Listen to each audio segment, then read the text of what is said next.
Daripada UGM hancur namanya, hancur-hancurnya, saya tidak mau tempat saya belajar malah dirusak hanya karena untuk seorang Jokowi. Saya tidak mau. Memang siapa Jokowi kan?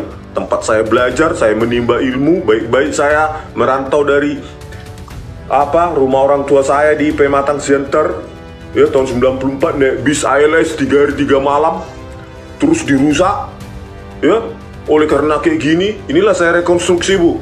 Pakai font Times New Roman 18 ini kan ya. Inilah lembar pengesahan Joko Widodo. Ini dia. Kalian bisa rekonstruksi di rumah masing-masing. Tulislah ini. Tahun 1985. Kalian rekonstruksi, kalian ulang. Tulis ini. Nih. Di aplikasi kalian. Bayangkan.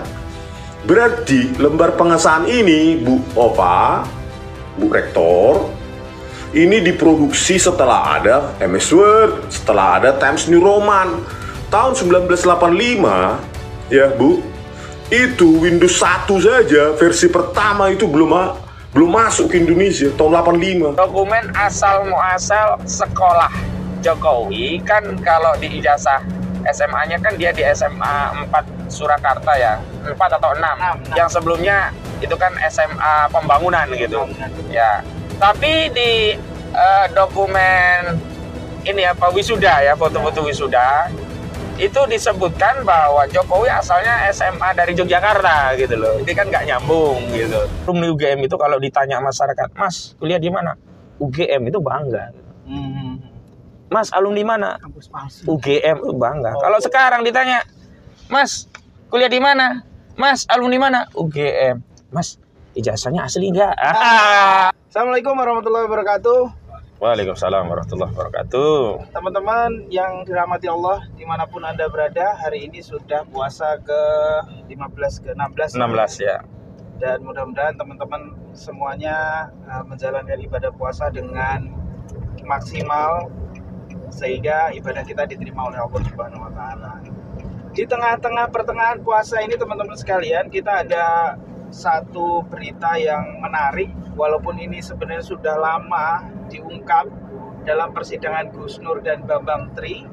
Kali ini ada salah satu tokoh lagi ya. Siapa namanya tadi antum sebutkan? Rismon Hasiholan Sianipar. Nah, Rismon ini baru-baru ini viral ketika mengungkap identitas atau ijazah yang ada di UGM milik mantan Presiden Joko Widodo yang dia katakan 1 miliar persen palsu. 100 miliar persen palsu. Nah ini kan sudah sebenarnya itu sudah kita bahas lama, tapi mungkin saya ingin supaya ini mempertegas lagi. Di samping kita sudah ada Bang Ahmad Kozinuddin. Beliau adalah pengacara Gus Nur dan Bambang Tri waktu itu yang disidangkan di Solo, dan berakhir Gus Nur dan Bambang Tri di penjara sampai dengan hari ini gara-gara mengungkap ijazah Presiden Jokowi. Nah setelah ada bukti atau setelah ada pernyataan yang lebih mengejutkan ini, kira-kira gimana nih Bang? Ya, yang jelas begini ya, bismillahirrahmanirrahim. Apa yang diungkap oleh ahli forensik digital yang juga alumni Fakultas Teknik Universitas Gadjah Mada ya. Yes. Rismon Hasiholan Sianipar ini sebenarnya bukan hal yang baru. Oke. Jadi Rismon itu kan menyimpulkan bahwa ijazah Jokowi di UGM dengan gelarnya sarjana teknik kalau sekarang ya, kalau dulu kan insinyur begitu. Betul. Itu palsu, berangkat dari dua dasar atau dua argumentasi. Yang pertama terkait dengan font Times New Roman yang digunakan dalam skripsi Jokowi sampai lembar pengesahan, termasuk juga ijazah Jokowi yang juga menggunakan font Times New Roman. Menurutnya pada tahun 1985 kelulusan Jokowi yang konon lulus dari UGM gitu ya. Saya sebut saja konon ya. Konon lulus UGM. Di tahun 85 itu teknologi mesin ketik itu masih manual. Belum ada mesin ketik digital menggunakan teknologi komputasi, apalagi font Times News Roman menurutnya itu baru diperkenalkan oleh Microsoft Word itu di tahun 1992. Jadi tidak mungkin kan di tahun 85 skripsinya diketik dengan menggunakan teknologi masa depan tahun 92. Itu yang pertama.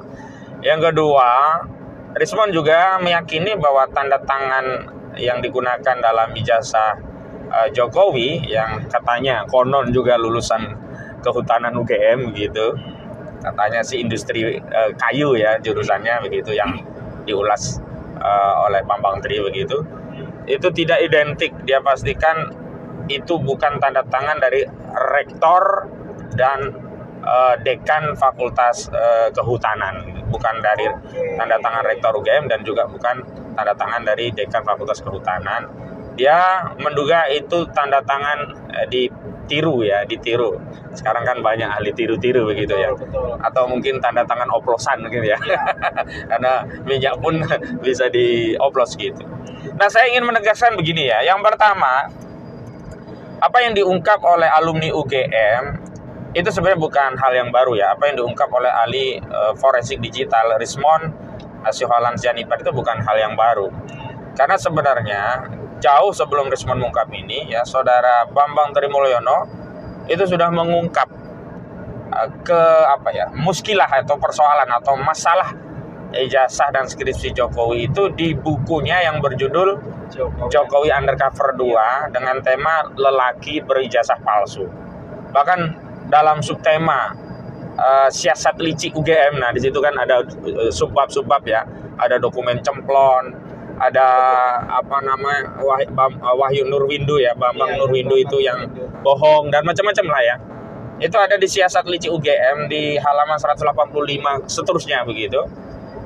Itu ditegaskan juga oleh Bambang Trimulyono bahwa ijazah Jokowi itu palsu. Argumentasinya juga sama. Ini yang berkaitan dengan font Times News Roman yang digunakan dalam skripsi dan juga ijazah Jokowi. Bedanya begini, kalau versi Rismond Hasyoholan Sianipar kan font Times News Roman itu baru diperkenalkan Microsoft tahun 92. Nah, kalau versinya Bambang Tri tahun 1990 begitu. Itu saja, tapi argumentasinya sama.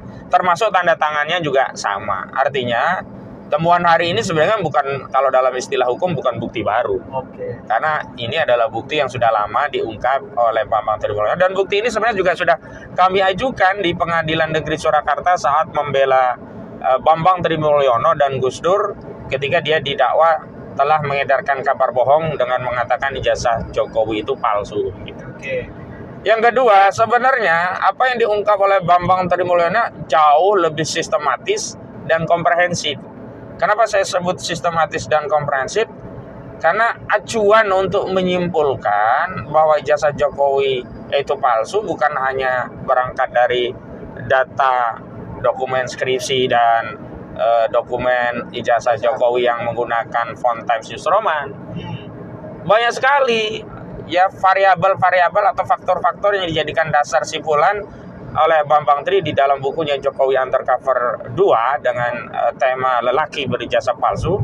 Masih banyak beredar nih, bisa di-download juga. Saya juga masih ada, saya simpan juga. Iya. Kayak gitu.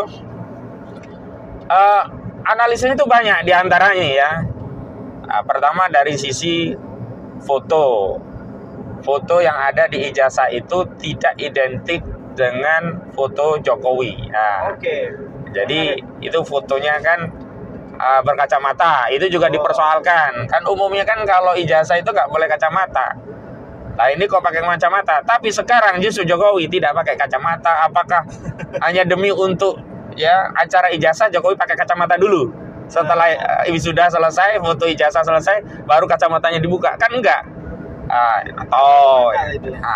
Itu yang kemudian dipersoalkan. Dan kemudian kan muncul juga analisis fisiologi ya, terkait ya, itu juga diungkap oleh Bambang Tri terkait perbedaan ya, bentuk gigi, bentuk bibir, bentuk mata dari Jokowi yang ada di foto ijazah dengan Jokowi yang hari ini mantan presiden ke-7 begitu. Jadi itu menjadi dasar simpulan bagi seorang Bambang Trimulyono menyatakan bahwa ijazah Jokowi itu adalah palsu. Kemudian ada lagi ya deskripsinya ya. Tidak hanya fontnya yang dipersoalkan oleh Bambang Trimulyono, termasuk dokumen asal muasal sekolah Jokowi. Kan kalau di ijazah SMA-nya kan dia di SMA 4 Surakarta ya, 4 atau 6. Yang sebelumnya itu kan SMA Pembangunan gitu. Ya. Tapi di dokumen ini apa wisuda ya, foto-foto wisuda itu disebutkan bahwa Jokowi asalnya SMA dari Yogyakarta gitu loh. Ini kan nggak nyambung gitu. Masa apakah ini adalah orang yang berbeda begitu loh. Makanya kalau disimpulannya Saudara Bambang Trimulyono, seluruh arsip dan dokumentasi data-data Jokowi di UGM itu sebenarnya bukan data-data Jokowi, tapi data-data Hari Mulyono, yang tidak lain adalah suami dari adik Jokowi. Berarti ini adik ipar Jokowi. Hari Mulyono ini adalah suami dari Idayati. Hari Mulyono ini sudah almarhum, kalau nggak salah 2018 atau 19 yang meninggal. Nah, janda dari Hari Mulyono ini yang bernama Idayati ini yang kemudian dipersunting oleh Ketua Hakim Mahkamah Konstitusi Anwar Usman, yang saat ini tidak lagi menjadi Ketua Mahkamah Konstitusi gara-gara kasus putusan nomor 90 yang meloloskan ponakannya Gibran Rakabuming Raka bisa nyalon wakil presiden di Pilpres 2019 yang lalu. Nah itu. Bahkan kronologisnya lebih sistematis karena apa? Bambang Trimulyono tidak saja mempersoalkan ijazah UGM Jokowi, tapi juga ijazah SMA-nya. Oke. Jadi kalau menurut Bambang Trimulyono yang dipastikan tidak punya ijazah aslinya itu adalah ijazah SMA dan ijazah UGM. Bahkan dia berani potong telinganya kalau Jokowi punya ijazah asli SMA dan UGM. Nah ini terkonfirmasi Bung Arif. Di dalam proses persidangan yang kami dampingi. Jadi kami bersidang di Pengadilan Negeri Surakarta itu nyaris 6 bulan ya. Menghadirkan ada 22-an saksi, belum lagi ahli ya. Ada saksi dari teman-teman Jokowi, ada saksi dari guru-guru Jokowi, baik teman di SD, SMP, SMA, juga guru di SD, SMP, SMA ya. Yang kesemuanya ketika kami tanya apakah mereka pernah melihat ijazah asli Jokowi, semua menjawab tidak pernah, tidak tahu. Dan dokumen bukti yang dihadirkan jaksa untuk menunjukkan bahwa Jokowi punya ijazah asli itu bukan dokumen asli yang ditunjukkan dengan melampirkan aslinya gitu. Misalnya begini, kalau di pengadilan itu kan kalau pembuktian dokumen itu kan di copy, kemudian ditempel di materai, kemudian dilegalisir di kantor pos. Lalu saat ditunjukkan hakim itu akan dicek ini asli atau kopi. Nah, ketika menyatakan ini asli, maka orang yang mengajukan bukti itu mengajukan ijazah aslinya untuk sebagai rujukan. Oh, ini dokumen kopi sesuai asli. Lah kemarin nggak ada aslinya. Ketika kita desak ke jaksa, dia katakan kepada kami, waktu itu kan kami di luar ngobrol-ngobrol, gini lah Pak Jaksa, ada nggak sih ijazah aslinya, biar jelas aja lah, biar tenang gitu ya. Agar apa? Agar ya sudahlah, kalau memang Bambang Tri itu bohong, hukum aja nggak apa-apa, tapi dasar menghukumnya itu jelas, memang nggak ada ijazah aslinya. Waktu itu jaksa yang menangani kasus Bambang Tri dan Gus Dur mengatakan begini, loh kami nggak punya dokumen lain, yang ada dari kepolisian, waktu itu kan perkaranya dari Mabes Polri, yang ada di dokumen di berkas kami hanya ini. Jadi hanya fotokopi yang legalisiran begitu loh. Padahal fotokopi yang legalisir ini sudah dicek oleh ahli-ahli yang kami hadirkan, itu tidak bisa membuktikan bahwa fotokopi itu asli. Dan itu terbukti juga beberapa sekolah yang kami tanyakan apakah saat memverifikasi itu seorang yang mau melegalisir ijazahnya membawa ijazah aslinya, enggak, katanya cuma utusan dari presiden, dan saat itu kan Jokowi presiden, jadi siapa yang berani membantah presiden? Betul. Jadi tidak pernah menunjukkan ini aslinya minta dilegalisir, nggak ada. Mereka hanya ngecek ada data nggak gitu, ada, dan siapa yang menjamin kalau ada datanya itu tidak bohong, karena nggak ada aslinya kan? Iya. Nah, lalu kami juga yang ada peristiwa yang menarik itu begini, saat memeriksa saksi namanya Bambang Nurwindu ya. Oh iya Mahmud, sorry. Temannya. Mahmud Nurwindu ini diklaim teman SMA-nya Jokowi. Ya. Saat itu kan kami dan hakim itu bertanya, karena semua saksi itu kan nggak pernah melihat ijazah aslinya. Ya. Lalu ditanya, apakah ijazah aslinya ada? Dia menjawab, oh ada, saya bawa. Oh kita saat itu tegang ya. Saya tegang, hakim pun terlihat tegang karena dia kan mau memutus seseorang kan harus punya keyakinan. Kita semua menduga bahwa dia bawa ijazah asli Jokowi untuk menunjukkan bahwa ijazah asli Jokowi itu asli. Begitu dibawa ke depan, ternyata ijazah asli itu bukan ijazah asli Jokowi, tapi ijazah aslinya si Mahmud Nurwindu. Lah, ya itu bang, nggak menunjukkan bahwa Jokowi ijazahnya asli. Om kita tanya itu ijazah Jokowi asli. Jadi kita saat itu menyimpulkan memang ini barang kagak ada gitu loh. Nah, padahal kami juga berkali-kali menyatakan kalaulah Jokowi punya ijazah asli, sebenarnya kan forum pengadilan itu kesempatan yang besar bagi dia untuk membersihkan reputasinya yang selama ini katakanlah ya difitnah oleh Bambang Tri, ijazahnya palsu begitu kan ya. Tapi ternyata tidak. Nah, kami akhirnya juga meyakini memang Jokowi ijazahnya palsu, nggak punya ijazah asli gitu loh. Sebab apa sulitnya membawa ijazah asli? Oke lah kalau ijazah SD, SMP-nya nggak ada, mungkin udah kelewat. Ijazah S1 game-nya kan nggak mungkin hilang. Betul. Tapi kalau memang hilang ya harusnya dia bikin keterangan pers ya, ijazah saya hilang, rumah saya kebanjiran ya. Dulu kan saya tinggal di dekat-dekat pematang dekat-dekat kali, sungai, bantaran kali, kebanjiran ya, ijazah saya musnah. Ya udah nggak apa-apa gitu loh. Tapi kan dia nggak pernah mengatakan itu. Nah, itu yang terjadi. Makanya ketika hari ini ramai-ramai tentang ijazah Jokowi palsu, sebenarnya pemirsa bisa merujuk kepada buku yang ditulis oleh Bambang Tri Mulyono. Analisanya lebih lengkap, lebih sistematis, lebih komprehensif.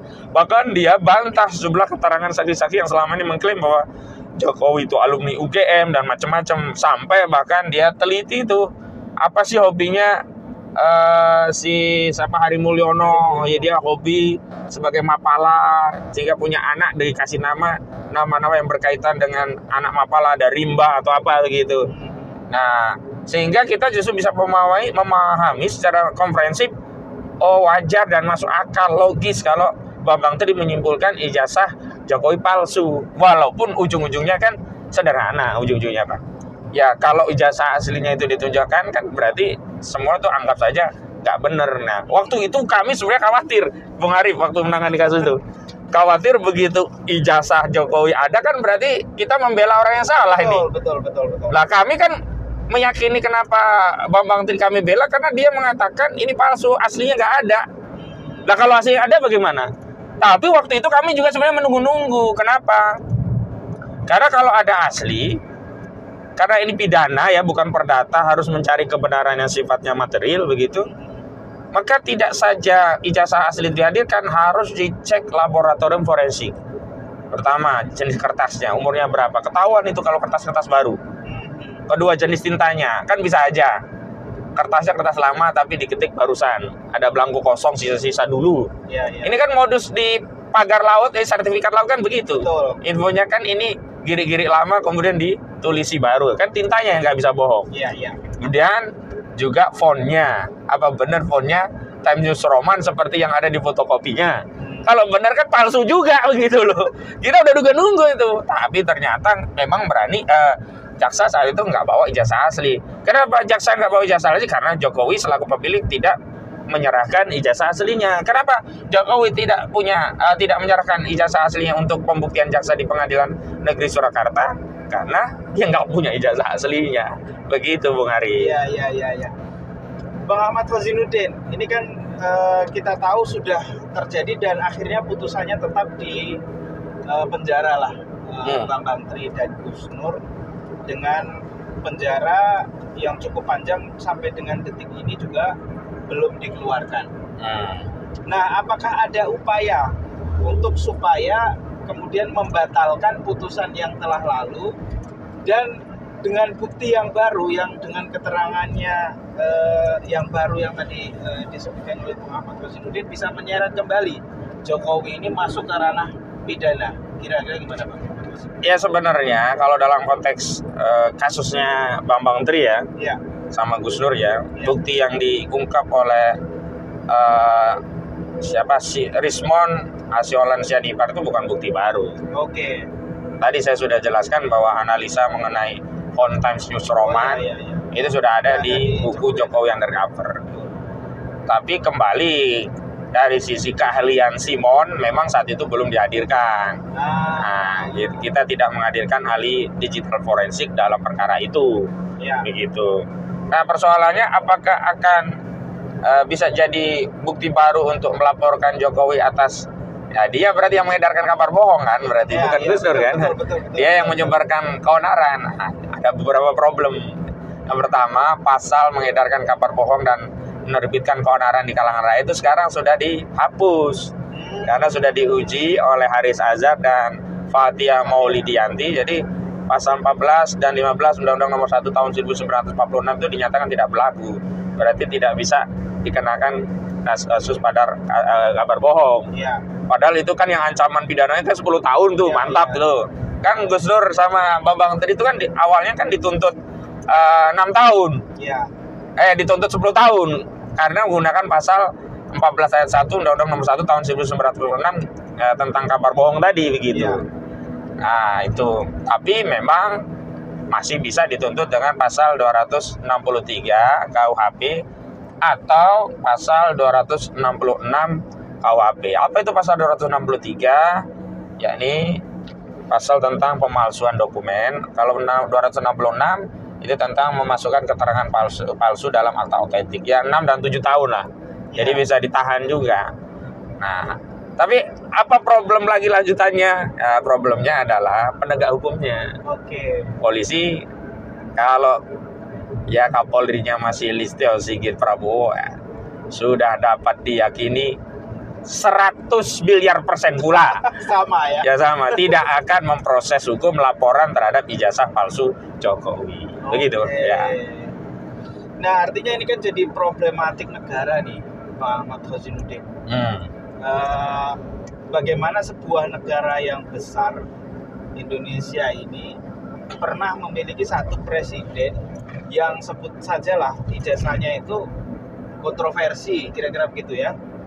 Kontroversi dan sampai dengan hari ini masih tetap bergulir. Ini kan jadi cacat yang luar biasa bagi negeri ini, dan kalau ini dibiarkan ini akan menjadi catatan buruk dan bisa berulang, Pak Ahmad Khosinuddin, kalau tidak kemudian negara ini menyelesaikan soal kasus ini. Meskipun dia sudah tidak jadi presiden, tetap saja kalau menurut saya itu membuat cacat permanen ke depan. Nah, kira-kira ada pintu lain nggak, Pak Ahmad Khosinuddin, untuk kemudian ini bisa diperkarakan lagi, Pak Ahmad Khosinuddin? Iya, sebenarnya kan kegelisahan itu ya, miris atau suasana kebatinan kita sebagai anak bangsa itu kan prihatin dengan masa depan bangsa dan negara kita karena punya legacy yang buruk ya, pernah dipimpin oleh seorang presiden yang berijazah palsu atau meminjam yang antum sampaikan tadi, setidaknya pernah dipimpin oleh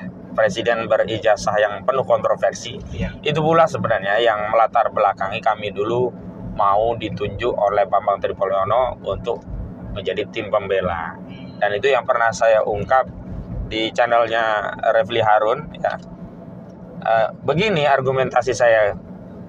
Saat itu kan Gus Dur memverifikasi Bambang Trimulyono apakah dia benar ya memberikan keterangan ijazah Jokowi itu palsu dengan metode mubahalah. Nah, dengan mubahalah itu Gus Dur akan membuat kesimpulan ya apakah ijazah itu asli atau sebenarnya benar-benar palsu seperti yang disampaikan oleh Bambang Trimulyono.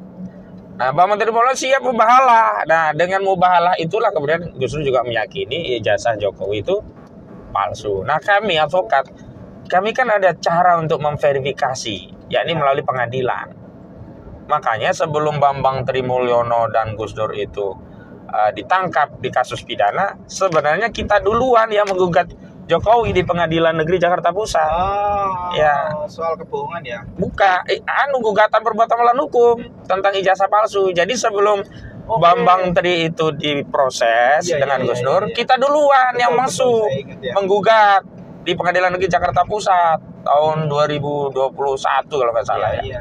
Tapi dalam perjalanan baru sidang pertama, belum sidang malah udah terdaftar ya saat itu.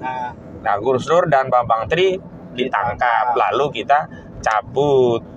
Nah, saat itu kami tetap optimis. Kenapa?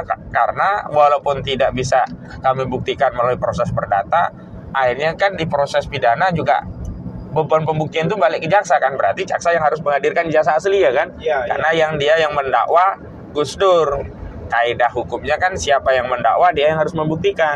Karena mereka mendakwa Bambang Tri dan Gus Dur mengedarkan kabar bohong dengan mengatakan ijazah Jokowi palsu, maka dia punya kewajiban yakni jaksa untuk membuktikan bahwa ijazah Jokowi tidak palsu. Caranya apa? Ya dengan membawa ijazah aslinya.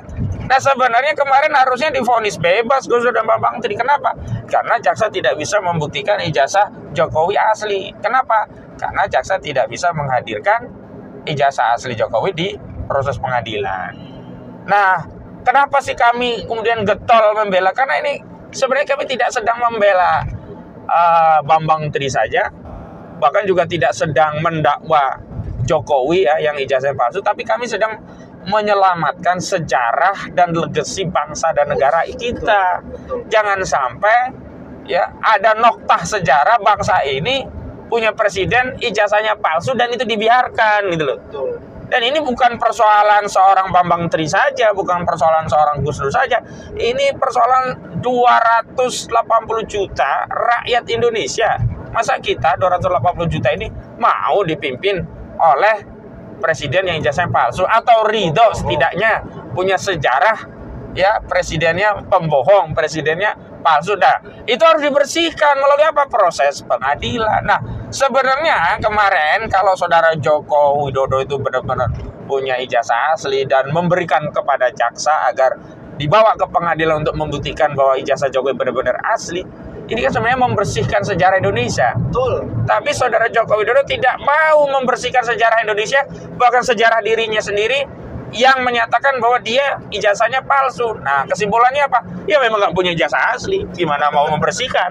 Begitu, Bung Ari. Ya, yang terakhir nih Bang Ahmad Fazinuddin, ini kan terkait dengan satu lembaga pendidikan yang cukup besar ya. Itu Universitas Gadjah Mada. Dan dulu pernah ada satu konferensi pers yang pada pokoknya adalah membela Jokowi bahwa pernah sekolah di sana dan berijazah di sana.